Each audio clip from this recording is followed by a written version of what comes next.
Hi Beshies! Hello everyone! Kat Vlogs here of TPY Creator Hub.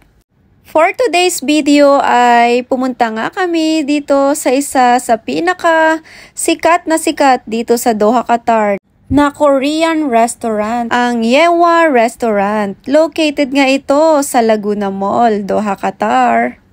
Pagpasok mo nga lang sa loob ay napakalinis ng kanilang dining area. Cozy at makikita mo iba't ibang lahi ang pumupunta nga dito para kumain. And then nag-serve na nga sila ng order namin na Korean appetizer. Kasama ito sa set ng menu na order namin. Of course, hindi mawawala ang kimchi. Then nag-prepare na rin si ate ng aming grilling. This is their grilling table.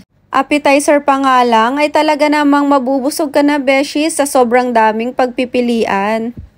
Meron nga silang, of course, itong kanilang kimchi.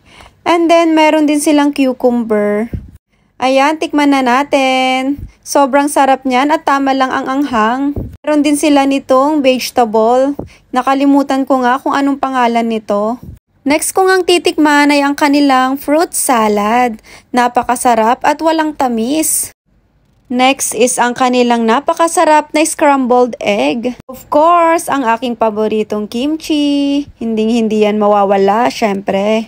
Syempre, hindi mawawala ang kanilang napakasarap na Korean rice. At sinerve na nga ni ate ang aming order. Ang tawag nga dito ay the surf and turf, beef and seafood. Mix of beef and seafood. Meron na yung kasamang shrimp, squid, may chicken, of course may beef, at saka vegetables. 220 QR ang price nito. Good for 2 persons na. Good for sharing, of course. Muntikan pa nga naming hindi maubos yan ni B sa sobrang dami. Dahil nga hindi kumakain ng beef si B, ay sineparate ko nga ang beef na yan. Una nga naming inihaw, of course, ang beef with onion. Minsan nga lang kami kumain ng ganitong pagkain, kaya naman sinulit ko na ang pag-ihaw, in-enjoy ko yan. Since ayaw ni B kumain ng beef, ako lahat ang kumain niyan dahil nga naman si B is talaga namang napaka-health conscious niya. Ayaw niya talaga kumain ng beef dahil nga cancerogenic daw siya. Unhealthy. Pero buti na lang ngayon, pinayagan niya ako na kumain ng beef. As in, hindi mo talaga mapapa-order or mapapakain niyan ng beef.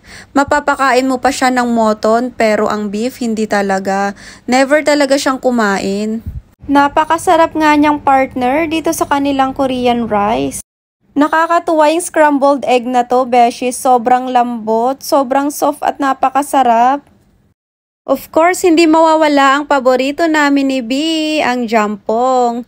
Lagi namin yan ino-order, lalo na pag kumakain kami dito sa Korean restaurant or sa kahit saang Korean restaurant dito sa Doha, Qatar. Hindi yan mawawala, beshies. Laging meron yan. Dahil nga naman, paborito namin ni B dahil gustong-gusto namin yung lasa. Tamang-tama lang kasi yung anghang niya. Then after that ay sineparate naman naming iihaw ang seafood. Pinalitan pala namin yung grilling pan nila. Pinapalitan namin yan kay ate, syempre. Kasi nga ayaw naming mag-mix ang beef and seafood. That's all for today's beshies. Don't forget to like, share, comment, and follow for more. Okay, bye!